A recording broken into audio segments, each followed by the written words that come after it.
கீதா, நீ வண்டியிலே உட்காந்து அம்மா அப்பா கிட்ட முதல்ல விஷயத்தை சொல்லி மறுபடி உன்னை உள்ள கூப்பிட சொல்லு.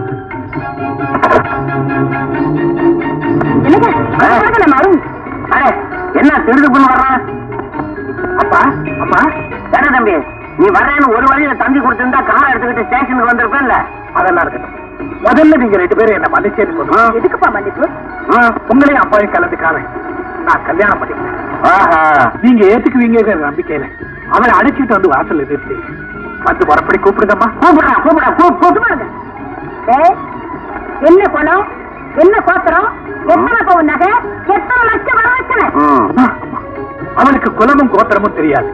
அவன் அனாதை. பணமும் நகையும் கொண்டு வரல. காரணம் அவன் ஏழை. வசதி இருந்தாலும் வரதட்சணை நான் வாங்க மாட்டேன்.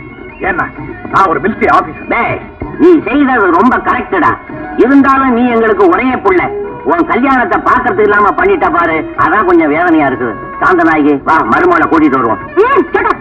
இந்த சாந்தநாயகிக்கு மருமகளா வர்றதுக்கு ஊர்ல இருக்கிற கோடீஸ்வரம் பொண்ணெல்லாம் தவம் கிடக்குறாங்க. இவன் ஊர் பேர் தெரியாத எவ்வளவு ஒருத்திய இழுத்துட்டு வந்து நிக்கிறான். அவளை நான் உள்ள கூப்பிடணுமா? உள்ள இந்த சாந்தநாயகி உயிரோடு இருக்கிற வரைக்கும் அது மட்டும் நடக்கவே நடக்காது. அவளை உள்ள கூப்பிட்டு ஒரு தடவை முகத்தை பாருங்க. அந்த மகாலட்சுமியே வந்து வாசல நின்னாலும் என்ன கேட்காம உனக்கு வாழ்க்கப்பட்டவளை இந்த வீட்டுக்குள்ள விடவே மாட்டேன். அப்படின்னா உங்க முடிவு? 5000 10,000 பணத்தை கொடுத்து அவளை வாசலை தலை முன்னிட்டு நீ உள்ளவா, இல்ல நீ அவன் கூட வெளியே போடு. அப்ப நான் வரேன். ஏண்டா, பெற்று வளர்த்து ஆளாக்களை எங்களை விட எவ்வளவு ஒருத்திய பெருசா நினைச்சுட்டா நீ போற. கடைசி வரைக்கும் எங்க உடனே இல்லாம நீ வாழ்ந்து கட்டடா. பாக்கலாம்டா, பாக்கலாம். அம்மா, நாங்க உங்க ஆட்சிக்காகத்தான் வந்தமே தவிர ஆட்சிக்காக வர. அதுக்காக எப்பவும் வரவும் மாட்டோம். நான் சொல்றத கேள்றா. அப்பா, அம்மாவா மறுபடியும் எப்ப எங்களை கூப்பிடுறாங்களோ அப்பதான் அந்த வீட்டு வாசப்படியை நாம சாந்தநாயகி அவனையும் அந்த பொண்ணையும் கூப்பிட்டு ஆசீர்வாதம் பண்ணியாவது ஜாஸ்தி ஓடுறே. உன்னை நான் ரொம்ப கெஞ்சி கேட்டுக்கிறேன். அவனுக்கு இவ்வளவு வீம்பு இருந்தா அவனை பத்த எனக்கு எவ்வளவு வீம்பு இருக்கும். ஒரு பையன் இருந்தா மிலிட்டரிக்கு போனா திரும்பி வரலன்னு நினைச்சுக்கிறேன். ஐயோ, இப்படி எனக்கு ஒரு பொண்டாட்டியா? ஐயோ, திடீர்னு வரதா லெட்டர் போட்டிருக்காரு. என்ன செய்யறது?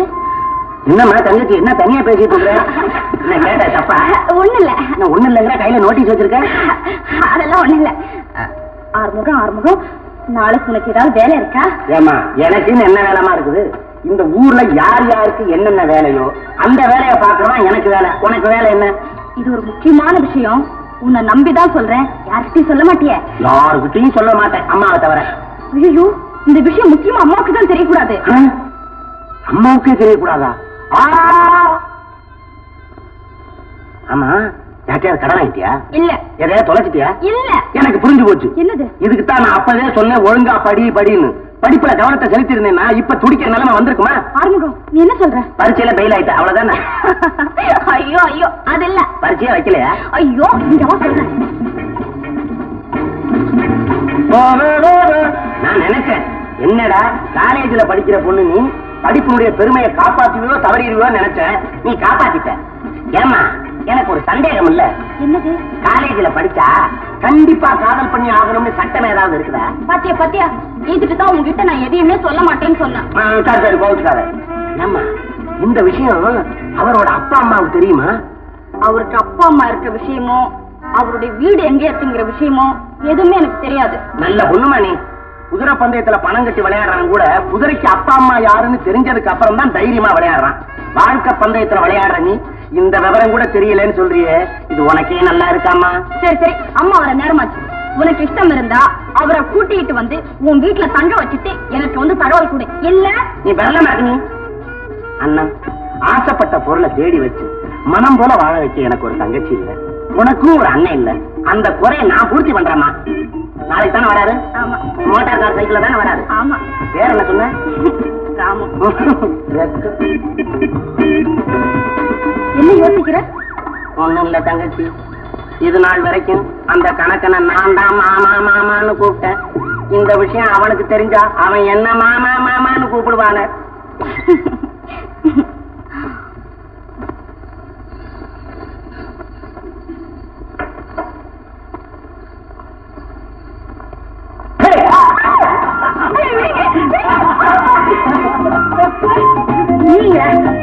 நினைச்சு பயந்தே போயிட்டேன். இந்த அருண்குமாரோட மனைவியை தொட்டு தூக்குற துணிச்சல் எந்த பயலுக்கு வரும்? அந்த துணிச்சல் யாருக்கு வருதோ இல்லையோ, உங்க முரட்டு அடியும் பிடியை சகிச்சுக்கிற பொறுமை என்னை தவிர எவ்வளவுக்கும் வராது. நான் என்ன இப்படி முரட்டுத்தனம் பண்ணிட்டேன்?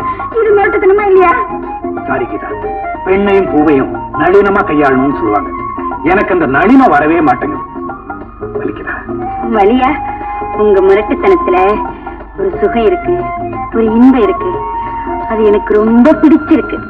என்ன பிடிக்காத மாதிரி பேசுனேன்? பெண்கள் வேண்டாம் வேண்டாம்னா இன்னும் வேணும் வேணும்னு அர்த்தம்.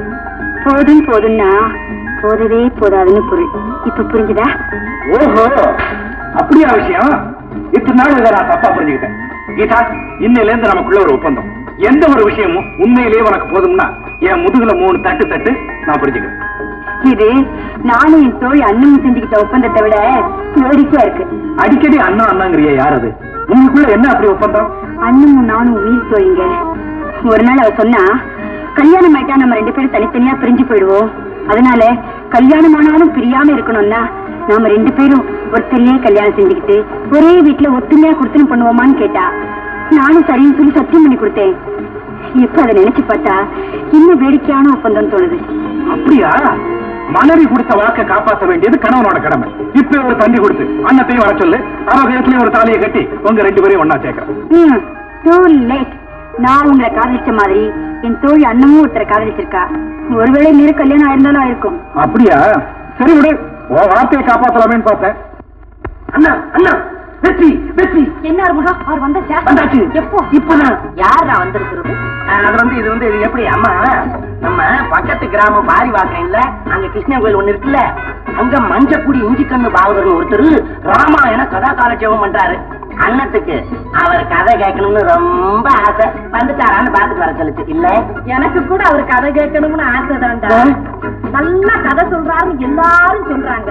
ஏண்டா அவர் ரொம்ப வயசானவரா? என்னம்மா நீங்க, அறியாத வயசுதானா? ஆமாம்மா, மிஞ்சி போனா 25 இருக்கும். அம்மா ஒரு விஷயம். என்னடா? அவரு பிஞ்சிலேயே ரொம்ப பழுத்த ஞானம்மா. என்ன ஆகுங்க நீ? அவர் சொன்ன கதையை சொல்லணும், அவர் கதையை சொல்லிட்டு இருக்கிய. ஐயோ அண்ணா, அவசரம் எனக்கு புரியாமல்ல. இது எவ்வளவு பெரிய விஷயம். இது அம்மா எதிரில சொல்றதே தப்பு. நான் ஏதோ 5க்கு 2 பாதகம் இல்லாம சொல்லிக்கிட்டு இருக்கிறேன். பகவானுடைய விஷயம் தானடா, சொல்லு. ஆரம்பிடும் ஆரம்பிடும். இப்ப கதை நடந்துட்டு இருக்கா? மும்முரமா நடந்துட்டு இருக்குது. நேற்றுக்கு ஆரம்பிச்சாரு, என்னைக்கு முடிக்கிறாரு? அம்மா அம்மா அம்மா, நானும் போய் கதை கேட்டுட்டு வரேம்மா. அம்மா அம்மா அம்மா, நானும் அண்ணத்தை கூட்டு போயிட்டு வரேம்மா. அண்ணத்துக்கு ராமு கதைனா ரொம்ப பிரியம். ராமு கதையா? இது ராமர் கதை. மதம் அருண் எழுதியது.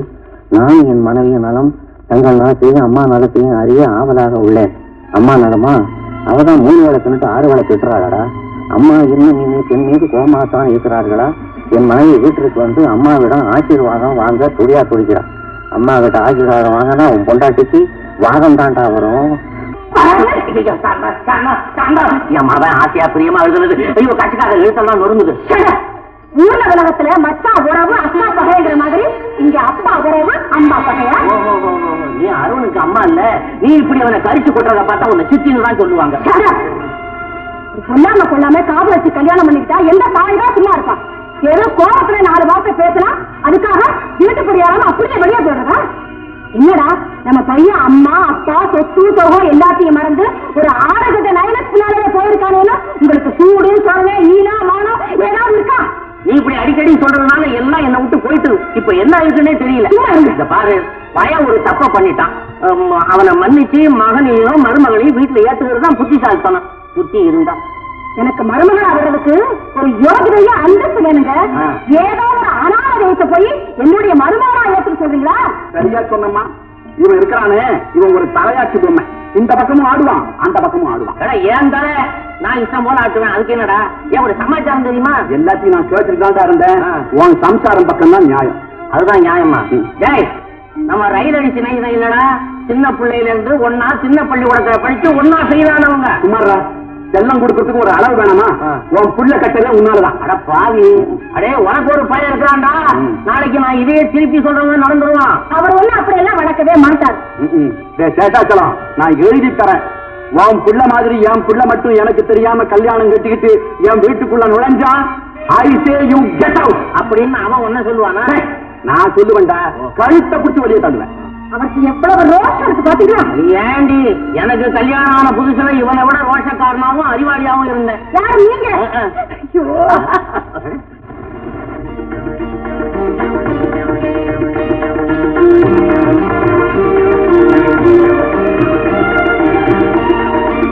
சுந்தரிய கூப்பிட்டு வரவியோ இல்ல பங்குஜத்தை கூப்பிட்டு வரவியோ எனக்கு தெரியாது. வயசு 17 தான் இருக்கணும். வர்றப்ப முடிஞ்ச ஜாதகத்தை கொண்டாட சொல்லு. ஏன்னா இந்த காலத்து பொம்பளைங்க சொல்ற வயசு நிஜமா சொல்றீங்களா? ஆமா அண்ணா, இன்னும் எங்க அப்பாவுக்கு நம்ம காதல் விவகாரம் தெரியாது. சொல்றதுக்கும் எனக்கு தைரியம் வரல. உங்க கிட்ட இருந்து லெட்டர் வரும், கல்யாணம் பேசுறதுக்கு நானும் அம்மாவும் அங்க வரலாம்னு எவ்வளவு ஆசையா காத்துட்டு இருந்தேன். இந்த நேரத்துல இப்படி ஒரு அணுகுண்ட போயிட்டு போடுறீங்களே. எல்லாத்துக்கும் காரணம் உங்க கோலத்தனம் தான். ஆமா, அதனாலதான் மேற்கொண்டு என்ன செய்யலான்னு உன்னை யோசனை கேட்க வந்தேன். சபாஷ் அண்ணா, சபாஷ். கள்ளக்காதல் பண்றதுக்கு இந்த ஊர்ல இதை விட வேற இடமே இல்ல. போக நிறுத்துங்க. ஏன் மிரட்டுறீங்க? இப்ப நாங்க என்ன தப்பு பண்ணிட்டோம்? என்ன தப்பு பண்ணிட்டோமா? இந்த ஊர் ஒழுங்கு கட்டுப்பாட்டை மீறி வெளியூர்ல இருந்து ஒருத்தனை கூட்டிட்டு வந்து இங்க காதல் கூத்தடிக்கிறியே, அது தப்பு இல்லையா? என்ன போல பெரிய மனுஷன் வாங்குற இந்த ஊருக்கு கலங்கத்தை உண்டு பண்ணிருக்கிறியே, அது தப்பு இல்ல? இந்த ஊர் மானத்தையே வாங்கி இருக்கிறியே, அது தப்பு இல்ல? நிறுத்தியா? என்ன பொறுத்த வரைக்கும் நான் அன்னத்தை கல்யாணம் செஞ்சுக்கிற நோக்கத்துல தான் இருக்கேன். இப்ப என்ன சொல்ற? அப்படிங்களா துரை? அதை நீங்க பஞ்சாயத்துல வந்து சொல்லுங்க. தீட்டுட்டு வா. பட்டணத்திலிருந்து சொகுசா ஒரு மைனரை வரவழைச்சு 6 அமர 2 பேரும் ஏரிக்கரையில உட்கார்ந்து காதல் செய்யறாங்க. நாளைக்கு இந்த பொண்ணை வாயும் வயிறுமா விட்டுட்டு இவன் ஓடிட்டா நான் யார் பொறுப்பு? நானா பொறுப்பு? இந்த அக்கிரமத்தை கண்டிச்சு கேட்கலையே நீ ஒரு பெரிய மனுஷன் இந்த கிராமத்தில் இருக்கிறவங்க கேட்டா நான் நாக்க பிடிக்கிட்டு சாகணும். நிறுத்துங்க சார். நானும் அண்ணனும் காலேஜ்ல ஒன்னா படிச்சவங்க, 2 வருஷமா பழகிறோம். ஆனா இது வரைக்கும் அவ மேல என் விரல் கூட பட்டதில்லை. தம்பி, இந்த புரணாவெல்லாம் பட்டத்துல வச்சுக்கா. நான் வந்துட்டே விரல் படல. வரலன்னா பேசுறீங்க. அவரை என்ன சந்திக்க வந்தது எங்க கல்யாண விஷயமா தான். அப்படி என்ன, நீங்க 2 பேரும் கல்யாணம் பண்ணிக்க போறீங்களா?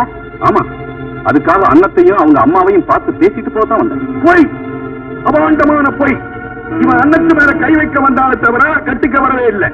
இந்த மாதிரி பசங்கள்லாம் எட்டா குடுமையை பிடிப்பாங்க, எட்டலைன்னா காலை பிடிப்பாங்க. நான் யாரு காலையும் பிடிக்க வேண்டிய அவசியம் இல்லை. நான் சொல்றது உண்மை. இது என் மனசாட்சிக்கு அன்னத்துக்கு நல்லா தெரியும். ஏம்மா, நீங்க என்ன சொல்றீங்க? எனக்கு அந்த புள்ள மேல நம்பிக்கை இருக்கு. அப்படின்னா உங்க பொண்ணா அந்த பையனுக்கு கொடுக்க சம்மதிக்கிறீங்க இல்லையா? ஆமா. ஐயோ, வாழ வேண்டிய பொண்ணை பெற்ற தாயே கணத்துல தள்ளுறாங்களே. பெற்றவங்களே ஒத்துக்கும் போது நமக்கு அது இல்லையா, ஒரு ஆத்து தண்ணியே எல்லாரும் குடிச்சு வளர்ந்துட்டோமே, அந்த பாசம் பிச்சிட்டு போதியா? மைனர்கள் கொஞ்சம் இருங்க.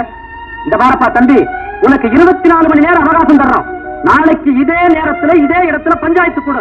அதுக்குள்ள உங்க அப்பா அம்மா யாரையாவது கூட்டி வந்து கல்யாணத்துக்கு ஏற்பாடு பண்ணு. இல்ல நாங்க கடுமையான நடவடிக்கை எடுப்பாங்க.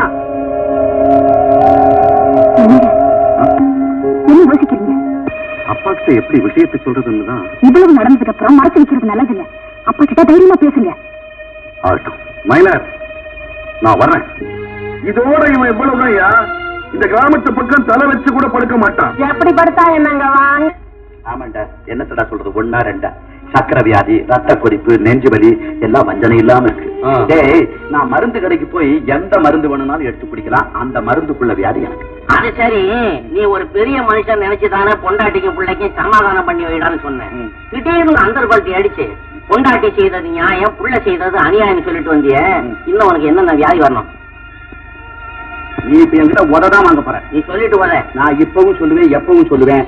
உன் பிள்ளை உன்னையும் உன் பொண்டாட்டியும் கேட்காம கல்யாணம் பண்ணிட்டு வந்து தப்பு தான். நீ சோம்பேறி சும்மா விட்டுட்ட.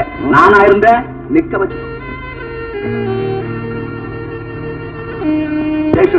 ஒரு வேடிக்கை காட்டியா? என் பையன் ராமு இருக்கிறானே, அவனுக்கு என்ன கண்டாலே நடுக்கும். தெரிஞ்சோ தெரியாமலோ ஒரு பொண்ணை இவன் காதலிச்சுட்டான். அந்த பொண்ணு இவனை நச்சரிச்சுட்டு போல இருக்கு. ஒரு நாள் அவளை என்கிட்ட கூட்டிட்டு வந்தான். நாம் பார்த்த பார்வையிலேயே வேலை கேட்டு வந்ததா போய் சொல்லிட்டான். அந்த பொண்ணும் எல்லா வகையிலையும் என் மகனுக்கு பொருத்தமானவதான். எனக்கும் பிடிச்சிருக்கு. அப்புறம் என்னடா கட்டுப்பட்டு கல்யாணத்தை பண்ண வேண்டியதானே? ஆதரிக்க தெரிஞ்சவனுக்கு அக்கறை இல்லைன்னா எனக்கு என்னடா வந்துச்சு? என்னைக்கு அவனுக்கா தைரியம் வந்து என்கிட்ட உண்மையை சொல்றானோ அடுத்த முகூர்த்தத்திலே நான் அவனுக்கு கல்யாணம் பண்ணி வைக்கிறேன். அதுக்காக நான் காத்துக்கிறேன். உனக்கு உடம்பு சரியில்லை, ஏன் இப்படி கடந்து கத்துற? உள்ள சொன்னா கேட்க மாட்டேன்னா? நீ உன் பையனும் என்ன அப்பா அம்மா மாதிரியா பழகுறீங்க? என்னமோ கலெக்டர் பி மாதிரில பழகுறீங்க. சும்மா இருடா. உன் புள்ள மேல நீ எவ்வளவு பாசம் வச்சிருக்கோ அதை விட ஒரு படி அதிகமாவே நான் என் புள்ள